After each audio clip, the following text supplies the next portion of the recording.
Hola, este trabajo tratará del arquitecto Vittorio Gregotti, el territorio de la arquitectura.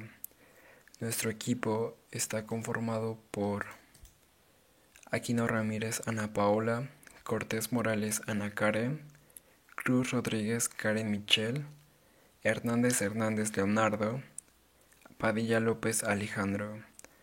Para la clase de investigación 4, con el maestro en urbanismos Bruno Bellota Noguera. Como contenido tenemos tema 1, los materiales de la arquitectura. Tema 2, la forma del territorio. Tema 3, arquitectura e historia. Tema 4, tipo, uso y significado. Primera parte, los materiales de la arquitectura. El proyecto arquitectónico.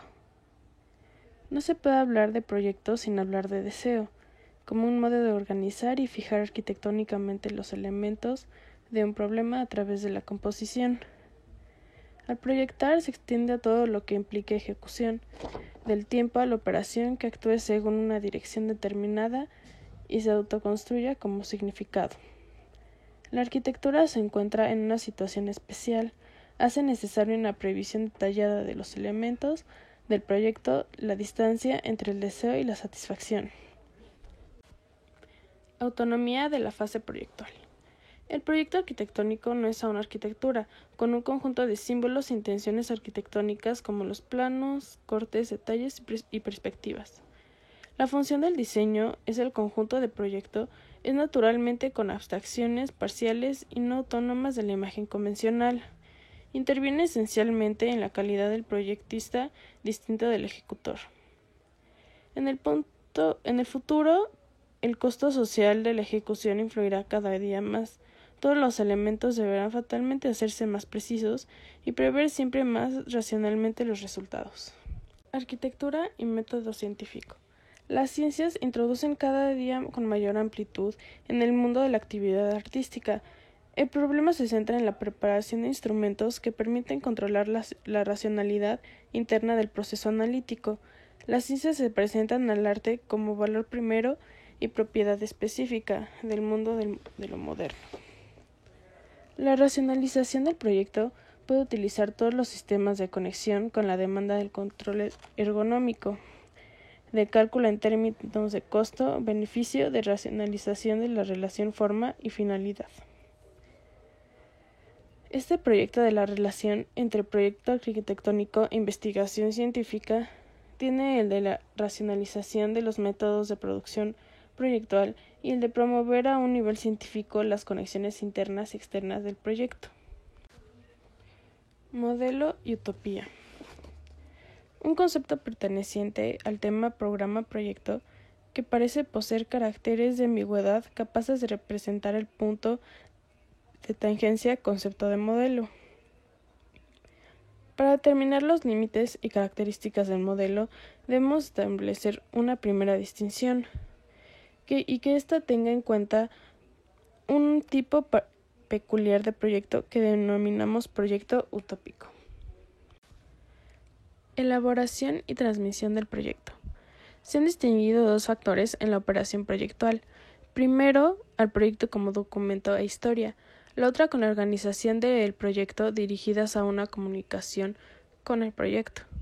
Los documentos de la formación de la imagen son no solo los bocetos, sino también las anotaciones, gráficos, los documentos con los que se indagan y ponen en discusión. Mediante este trabajo, el tema es explorado. Nuestra concepción en un principio general y esquemático con la finalidad de fijar la imagen en cualquier punto del proyecto. El ejercicio del diseño constituye la única relación corpórea que el arquitecto mantiene con la materia física que debe formar. La organización de los datos. Nuestros conocimientos del tema se realiza y empieza de forma incierta y lejana a través del conocimiento paciente de los datos y de su organización esquemática y poco a poco más clara. Debemos dudar continuamente de la objetividad de los datos que se nos presentan, que además han sido confeccionados a menudo para objetivos bastante ajenos a la arquitectura, lo que caracteriza un problema porque las relaciones productivas se han complicado. Por parte es necesario precisar históricamente el papel del arquitecto dentro del nuevo sistema de relaciones disciplinares y elaborar nuevas formas para establecer y controlar las relaciones entre estas aportaciones. Proyecto ejecutivo. El proyecto en su forma final se dirige esencialmente a un objetivo, el de la comunicación de un conjunto de datos para la correcta ejecución de la obra. En el proyecto ejecutivo debemos hacer el esfuerzo de adherirnos a un conjunto de sistemas institucionalizados, cuyas reglas de código no son ya conocidas, pero cuyo sistema de descodificación sea el más seguro posible. En este punto encontramos muchos problemas de normalización de símbolos, los materiales, las instalaciones, etc. A medida que los sistemas de producción y las dimensiones de intervención imponen una separación entre el objeto y la ejecución, esta última necesita de indicaciones más precisas. Fundación de instrumentos de control proyectual. El conjunto de operaciones anexas al proyectar ha sido objeto a lo largo de la historia de una continua institucionalización, ya sea como suma concreta de las experiencias prácticas del construir o como teorización tratadística. Esto se ha desarrollado básicamente en dos direcciones. Una está íntimamente ligada al modo de concebir y desarrollar todo el proceso de elaboración del proyecto. La otra tiende a emplear la experiencia arquitectónica procedente, racionalizando en esquemas que resuman y comuniquen teorías. Esquema del desarrollo de las teorías de la proyectación. Sobre la mesa de los arquitectos aparecen junto a los manuales técnicos los textos de la historia de la arquitectura como instrumentos para la proyectación. El objetivo de la proyectación se presenta de tal manera conexo con lo circunstante, que hace difícil separar el proyecto de su contexto. Definición del ámbito de consistencia disciplinar de la proyección arquitectónica. Esta definición presenta hoy caracteres de particular amplitud y articulación, caracteres que constituyen una dificultad específica frente al problema de la fundamentación de una teoría general de la proyección y de la definición general del material con el que trabaja la arquitectura. El problema de la esencia del hábitat. El hábitat, de alguna manera, es la forma en la que los hombres están sobre la tierra. Es fácil pensar que el hombre habita su casa, pero el hombre no solamente habita su propia casa, habita también en su puesto de trabajo, la calle por la que transita, los cafés, las tiendas e incluso lugares aparentemente fuera de la arquitectura. Construir es de alguna manera producir lugares como objetos. En ese sentido, nuestra tarea no se limita solo a construir, sino incluye proyectar y construir para habitar, con lo que hacemos inseparables la idea de construir y la finalidad de la construcción. Especificidad de la materia arquitectónica. Son muchas las disciplinas que tratan del ambiente físico en el que se mueve el hombre. Por ejemplo, la geografía, la meteorología, la topografía. Es por eso que nos vemos obligados a especificar nuestro punto de vista, el objeto y la finalidad del objeto. Nuestro objetivo sería entrar en la relación con los parámetros económicos, políticos, ideológicos, sociológicos, productivos y tecnológicos. Tomar conciencia cada vez más diferenciada de la naturaleza y dimensión de su acción y sus posibilidades. La definición del ambiente establece un doble nivel de relaciones con la arquitectura. Constituye el único campo donde la acción del arquitecto es posible y exige de ésta una serie de propuestas que son, a su vez, material para la estructuración del ambiente. Ambiente total. Cuando accedemos a la idea del ambiente total, puede remitirnos a una totalidad más vasta. La presencia de esta totalidad más amplia puede ayudarnos a orientar el conjunto de nuestro operar a sus diversas escalas. Puede ayudarnos no solo desde el punto de vista ideológico, sino concretamente disciplinar, a dar sentido al cambio de significado que intentamos establecer trabajando como arquitectos. A partir de esta óptica de la lectura de arquitectura como conjunto ambiental, podemos actuar frente al mundo que produce formas definidas, de dos diversas maneras, bien organizando esta producción de modo tal que posibilite la producción de las figuras y organizando en las figuras las formas existentes mediante la instauración de un nuevo sentido. especificidad de los niveles dimensionales. Es posible diferenciar las técnicas disciplinares según la dimensión de la intervención. Estas tienen consecuencias particulares sobre las técnicas de estructuración formal, o mejor, sobre la conexión existente entre la tecnología formal y la dimensión espacial de la operación. Desde este punto de vista, esquemáticamente, podemos establecer tres niveles de dimensiones de intervención: el geográfico sobre el territorio, el topográfico sobre lo circundante, el sitio y el objeto. La dimensión más específica de la técnica de construcción puede participar de cada una de estas categorías. Segunda parte, la forma del territorio. En este capítulo, el autor habla sobre el espacio en el cual trabajamos. Menciona los tres grupos de estudio que se trabajan sobre el mismo: la geografía, el paisaje como objeto estético y la forma urbana.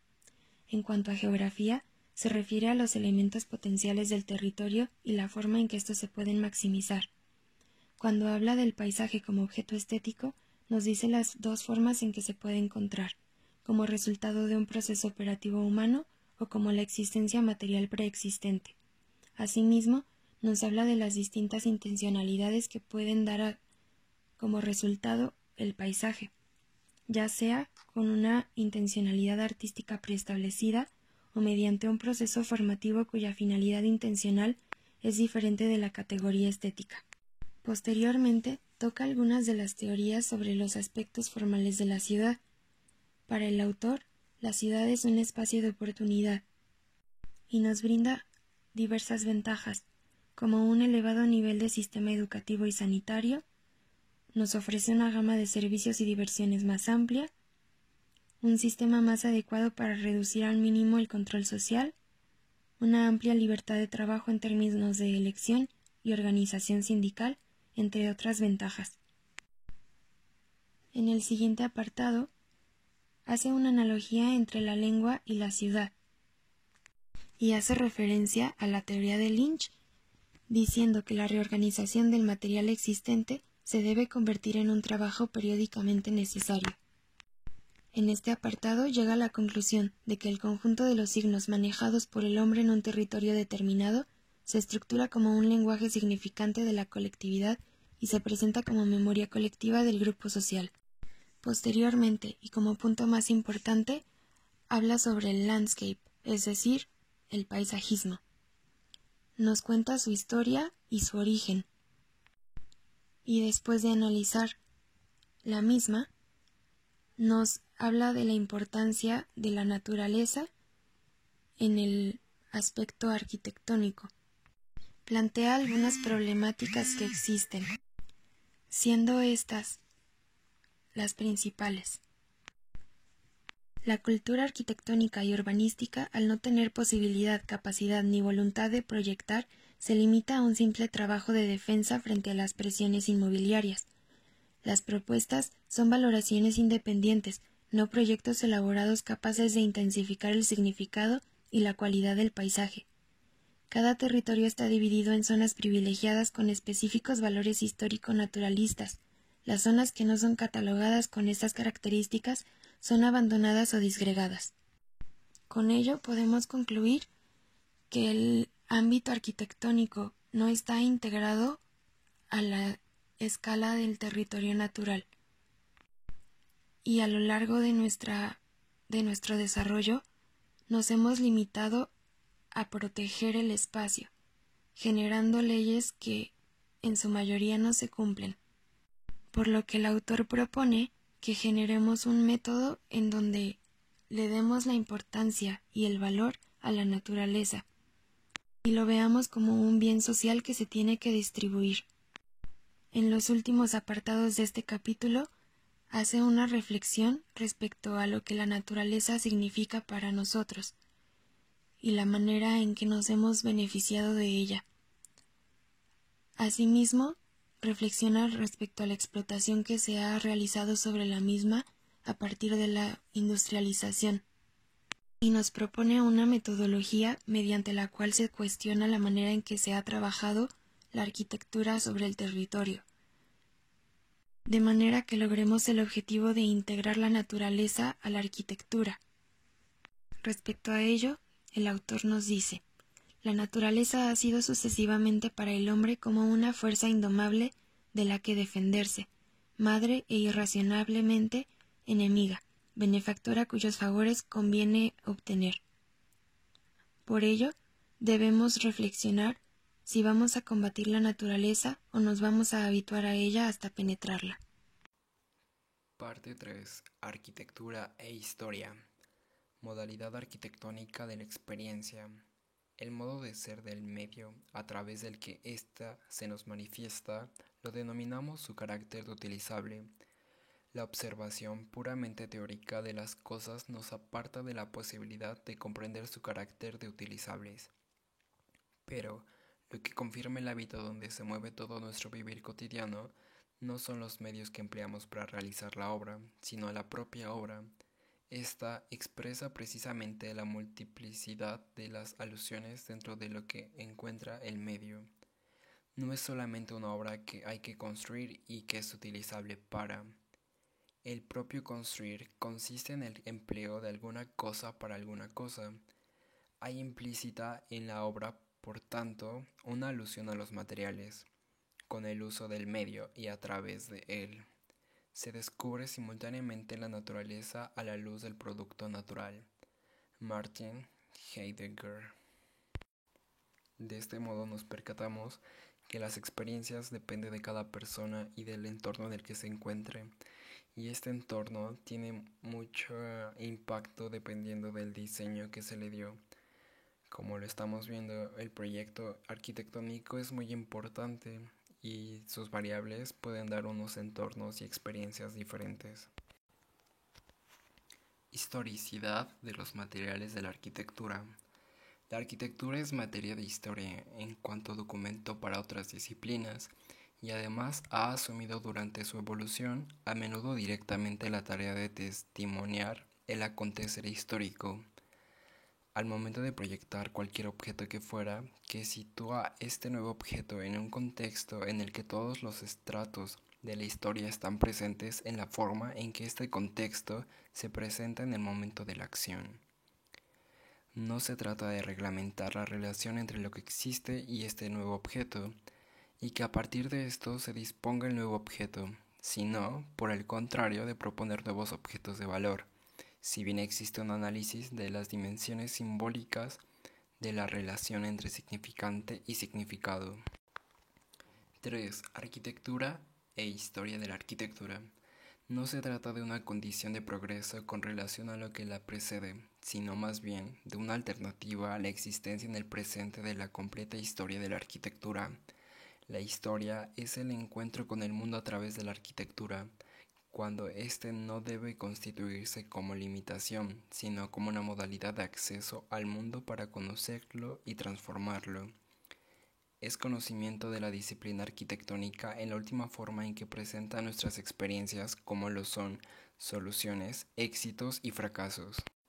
Es importante aclarar que la diferencia entre historia de la arquitectura y teoría de la arquitectura es que esta última condiciona el modo de leer, juzgar, advertir, ampliar o disminuir en nuevas escalas de valor a los objetos arquitectónicos. La formación de los diversos niveles de juicios. Existen 3 niveles de esquemas de juicio sobre la arquitectura. El primero es más poético y se establece por la lectura de los elementos significantes del conjunto de obras o de las intenciones del propio arquitecto en este caso. El segundo, en el que el pensamiento arquitectónico se estructura según determinados principios generales que explican y definen el proceso y la actividad con anterioridad a las obras. Abarca desde tratados clásicos a formación de teorías artísticas y sus métodos de lectura. El tercero es una interpretación sistémica o metódica del mundo del que la estética forma parte. Nosotros como arquitectos nos encontramos en el segundo nivel de juicio. Estos juicios dependen de confusiones, ignorancia, oscuridad o simplemente formarse de una manera tan aproximativa que no es posible estructurar. La formación del concepto de racionalidad en arquitectura.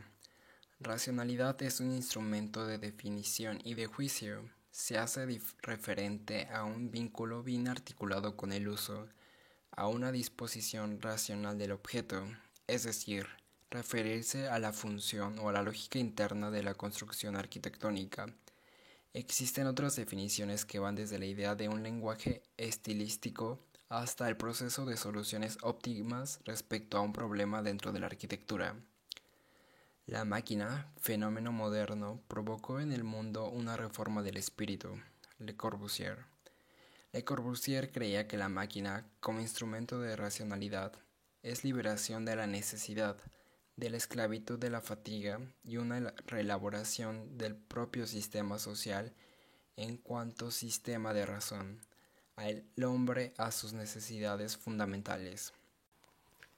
Teología que no cree en el deseo humano, sino en cuanto deseo de razón, un continuo descender en lugar de ascender. La noción de funcionalidad. Nada ha de estar en representación que no esté en función. Francesco Milizia, 1781. Esto quiere decir una relación de equilibrio y jerarquía entre las partes, conjunto de la comodidad y de la lógica constructiva.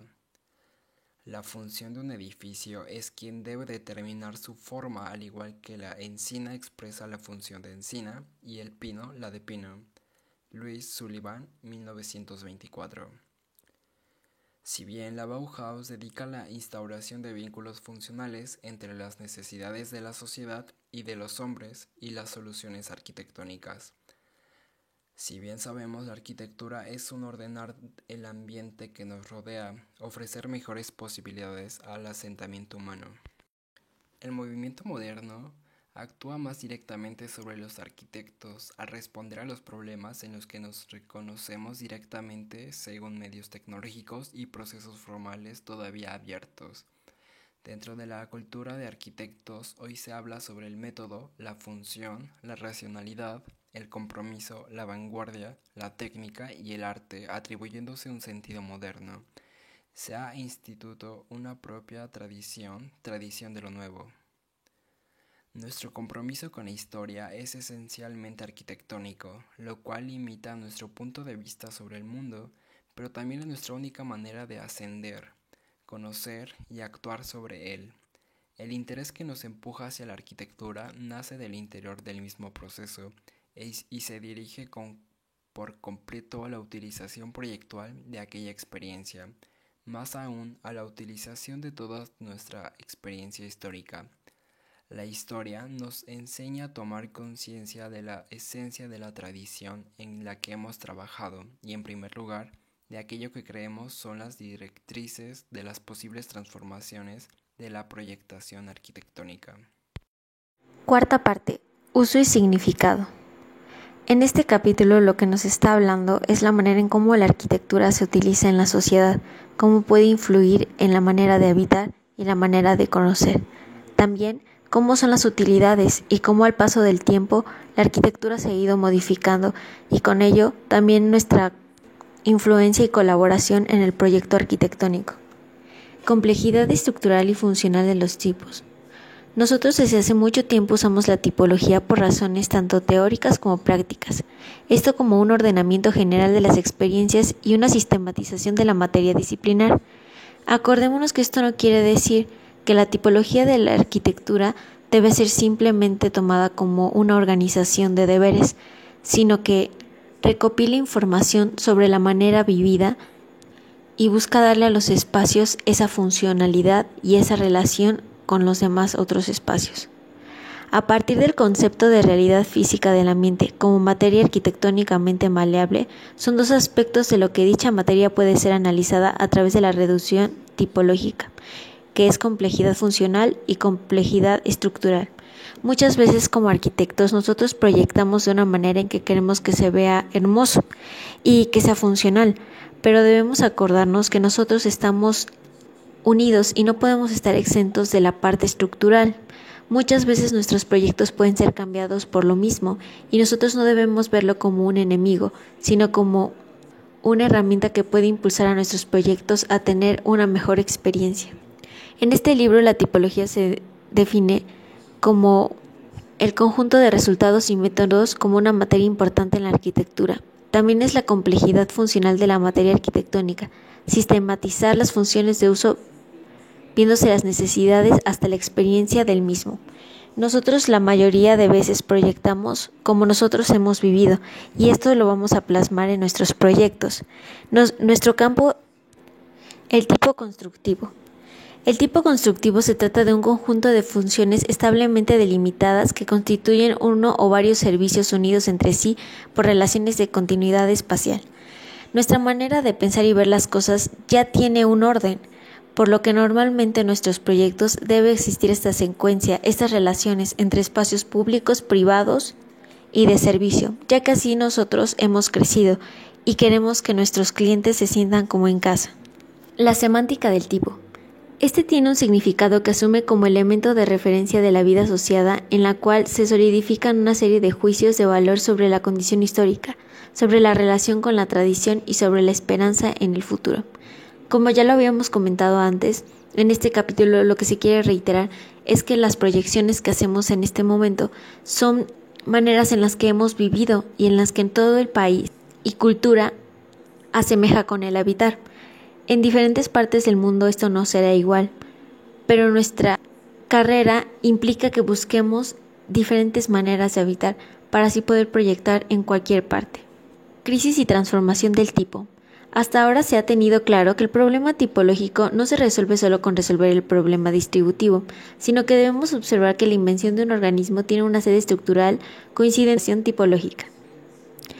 Todo esto tiene que ver con la importancia creciente de las conexiones, como ya habíamos mencionado antes, la estabilidad de los sistemas de funciones que constituyen un tipo a partir de la evolución de ciencias que concurren la definición del servicio, consumo de servicio como respuesta eficiente a una problemática, y la crisis semántica en cuanto a crisis de la capacidad diseñadora. Algo que también se ha estado mencionando en este capítulo es que nosotros vamos al paso con la tecnología y la innovación.